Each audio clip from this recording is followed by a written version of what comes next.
Hi everyone, thank you for being here today. I'm Carla May Piligaspi. I'd like to begin by introducing my group members, Rojalie, Diana, and Riza. Together, we've worked on a community assessment focusing on pressure injuries among elderly individuals aged 80 to 100 years old in long-term care facilities in North York, Toronto. This vulnerable group is at high risk due to factors such as immobility, frailty, and cognitive impairments. Our goal today is to raise awareness of these challenges and propose strategies to improve care and prevent further complications. Our group chose to focus on elderly individuals aged 80 to 100 years in long-term care facilities in North York who have acquired pressure injuries due to the vulnerable nature of this population. Older adults, especially those in long-term care, are highly susceptible to various health complications, including pressure injuries which can result in severe infections, prolonged hospital stays, and diminished quality of life. These issues are often exacerbated by their immobility, fragile health states, cognitive impairments, and social isolation. By addressing pressure injuries on this context, we aim to contribute to enhancing their quality of care, promoting their well-being, and addressing the gaps in proactive management. The community we are assessing consists of elderly individuals aged 80 to 100 years residing in long-term care facilities in North York, Toronto, with a growing elderly population in Canada, particularly those aged 80 and above. North York facilities serves individuals with chronic conditions and mobility issues, many of whom are at risk for pressure injuries due to frailty. Extended stays in these facilities increase vulnerability to prevent health complications like pressure injuries, a critical focus for improving care standards in Canada.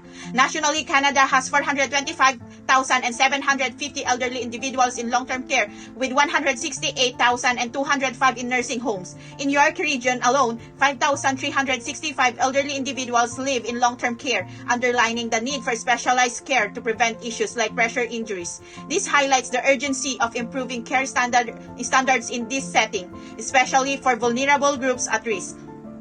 To meet the needs of future community development and improve the care of elderly residents with pressure injuries, we would conduct a needs assessment to identify gaps in the current management of pressure injuries. A survey of healthcare providers and residents' families could be conducted to gather insights into the effectiveness of existing prevention protocols. A windshield survey could help assess the physical environment of long-term care facilities in terms of accessibility, mobility, aids, and spaces for social interaction which may impact pressure injury prevention. Additionally, reviewing existing care protocols and interviewing healthcare staff will provide critical data on best practices and areas for improvement. We may also collaborate with stakeholders like family members, healthcare professionals, and local health authorities to understand the broader context of care.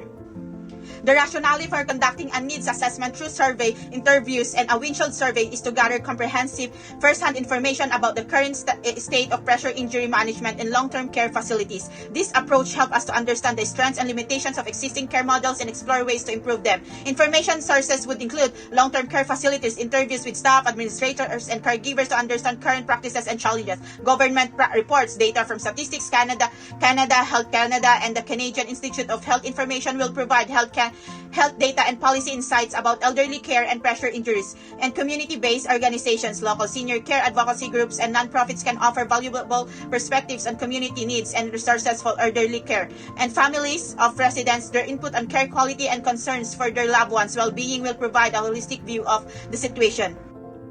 Long-term care facilities in North York face a high prevalence of pressure injuries among elderly residents due to factors like immobility, frailty, cognitive impairments, and inadequate staff-to-residents ratios. Suboptimal care practices and social isolation further worsen the issue. Addressing this requires proactive strategies such as improving staff training, raising awareness, and implementing evidence-based wound care practices to enhance quality of care and prevent pressure injuries.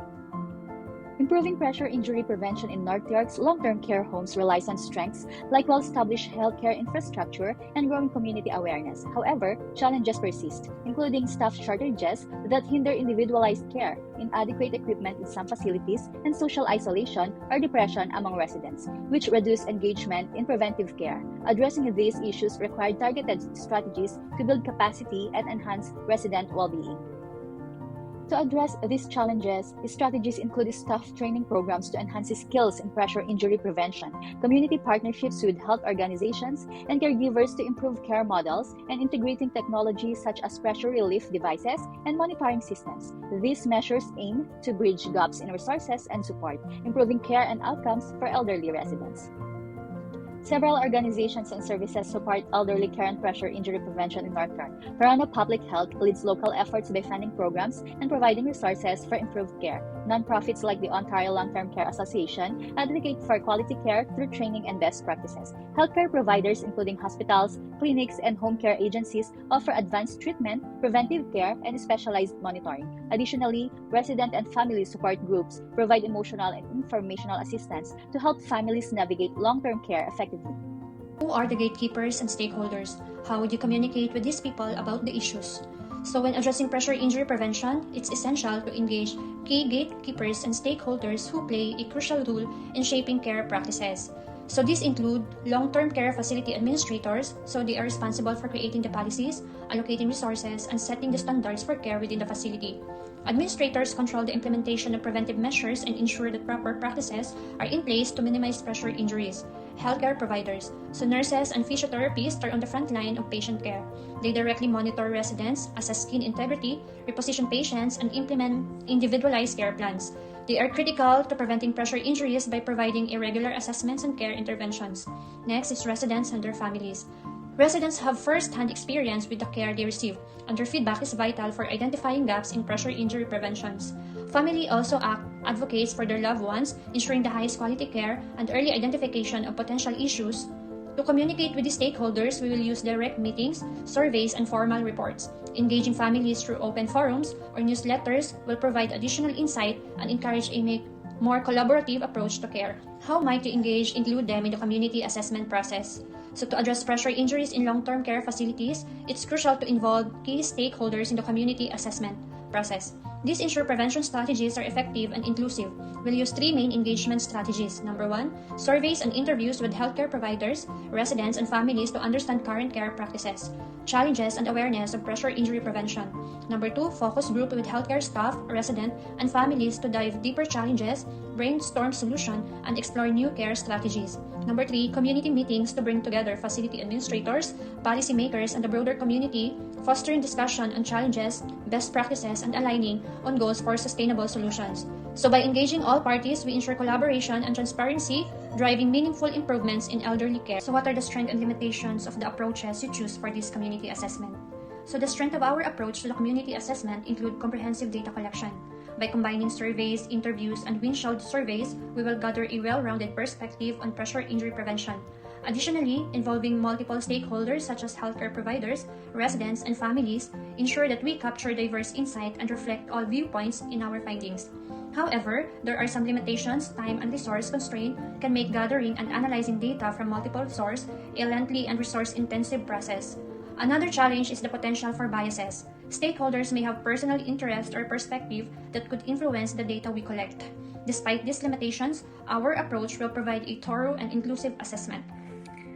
Hi, I'm Riza, and I will be discussing to you the advocacy and ethical considerations.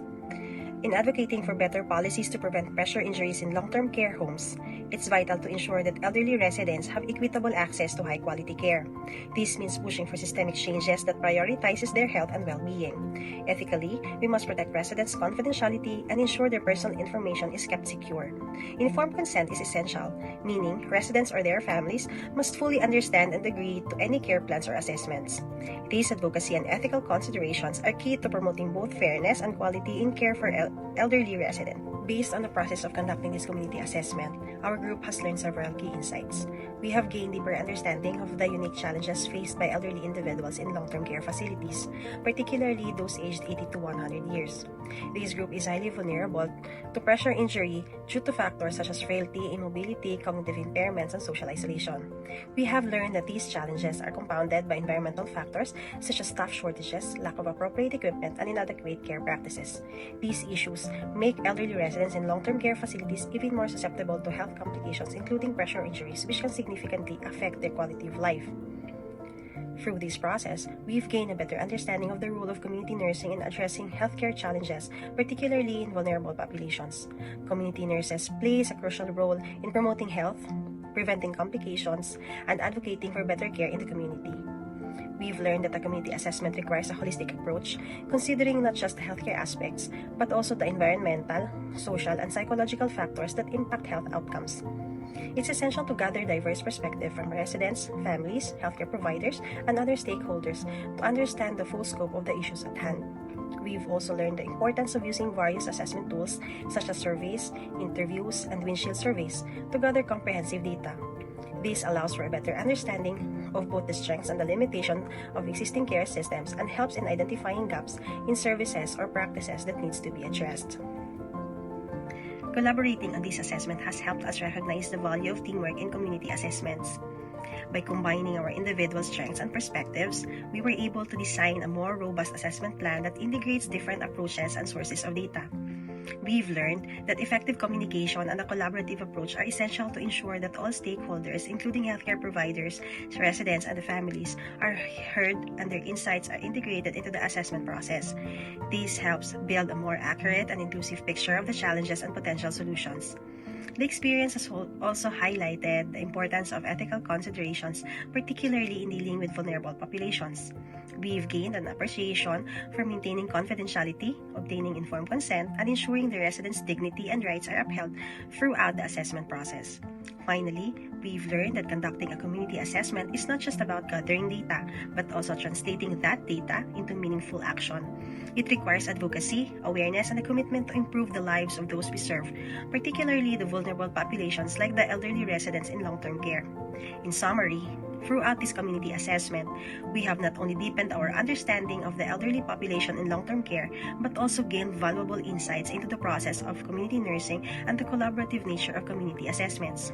This experience has helped us understand the complex, multifaceted nature of healthcare in these settings and the importance of working together to create meaningful change.